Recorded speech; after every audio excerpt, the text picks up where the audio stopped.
இன்றைய வசனம் தியானத்தின் தலைப்பு, நீங்கள் விசேஷித்தவர்கள்.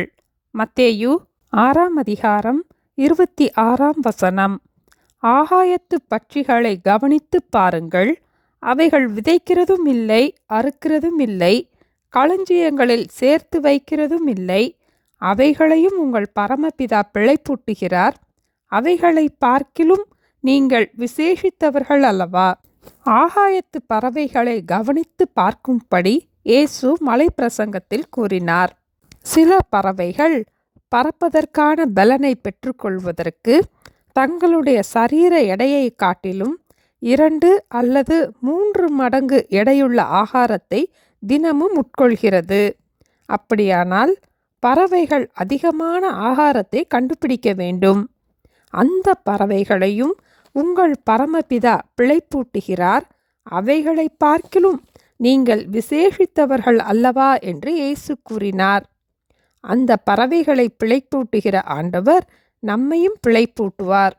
ஆகையால் என்ன செய்ய வேண்டும் என்று இதே அதிகாரத்தில் 2 வசனங்களை நாம் பார்க்கிறோம். 31 கவலைப்படாதிருங்கள் என்றும் 34 நாளைக்காக கவலைப்படாதிருங்கள் என்றும் இயேசு கூறினார். கவலை என்ற வார்த்தை நெருக்கி போடுதல் என்ற மூல வார்த்தையிலிருந்து வந்தது. ஆகவே இயேசு கவலைப்படாதிருங்கள் என்று கூறினார். 4 விதமான நிலங்களை பற்றிய உவமையை இயேசு கூறும்போது நெருக்கி போடுதல் என்ற இந்த வார்த்தையை உபயோகித்ததை பற்றி மத்தேயு 13 7-22 நாம் வாசிக்கிறோம். சில விதை முள்ளுள்ள இடங்களில் விழுந்தது, முள் வளர்ந்து அதை நெருக்கி போட்டது.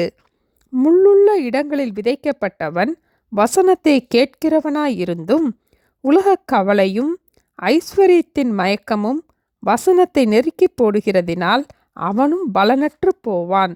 கவலைப்படும் போது நம்முடைய இருதயத்தில் விதைக்கப்பட்ட வசனமும் கூட பலன் தர முடியாதபடிக்கு அந்த கவலை நம்மை நெருக்குகின்றது. ஆகவே கவலையை மேற்கொள்ள நாம் என்ன செய்ய வேண்டும் என்று மத்தேயு 6:33 இயேசு கூறினார். முதலாவது, தேவனுடைய ராஜ்யத்தையும் அவருடைய நீதியையும் தேடுங்கள், அப்பொழுது இவைகளெல்லாம் உங்களுக்கு கூட கொடுக்கப்படும். லூக்கா 10 இயேசு மார்த்தாள் வீட்டில் இருந்தபோது மார்த்தாள் பற்பல வேலைகளை செய்வதில் மிகவும் வருத்தமடைந்த போது இயேசு மார்த்தாளுக்கு பிரதியுத்தரமாக, மார்த்தாளே மார்த்தாளே, நீ அநேக காரியங்களை குறித்து கவலைப்பட்டு கலங்குகிறாய் என்றார்.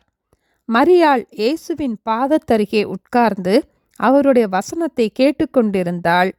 மரியாளை குறித்து கூறும்போது தேவையானது ஒன்றே, மரியாள் தன்னை விட்டு எடுபடாத நல்ல பங்கை தெரிந்து கொண்டாள் என்றார். நாமும் மரியாளைப் போல இயேசுவின் பாதத்தருகே உட்கார்ந்து அவருடைய வசனத்தை கேட்பதற்கு முதலாவது தேவனுடைய ராஜ்யத்தையும் அவருடைய நீதியையும் தேடுவோம். அப்பொழுது இவைகளெல்லாம் நமக்கு கூட கொடுக்கப்படும். ஆகாயத்து பட்சிகளை கவனித்து பாருங்கள், அவைகள் விதைக்கிறதும் இல்லை, அறுக்கிறதும் இல்லை, களஞ்சியங்களில் சேர்த்து வைக்கிறதும் இல்லை, அவைகளையும் உங்கள் பரமபிதா பிழைப்பூட்டுகிறார். அவைகளை பார்க்கிலும் நீங்கள் விசேஷித்தவர்கள் அல்லவா? ஜெபிப்போமா? எங்களை நேசிக்கிற எங்கள் அன்பின் ஆண்டவரே, ஜீவ சுவாசத்தை ஊதி தேவனுடைய சாயலின்படியும் தேவனுடைய ரூபத்தின்படியும் எங்களை விசேஷித்தவர்களாக சிருஷ்டித்திருப்பதற்காக ஸ்தோத்திரம் அப்பா.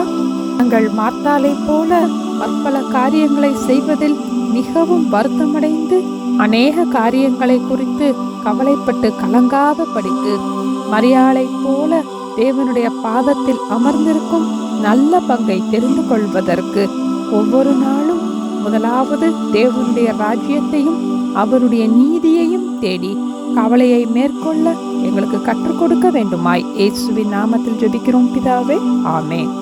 Thank you. Have a blessed day.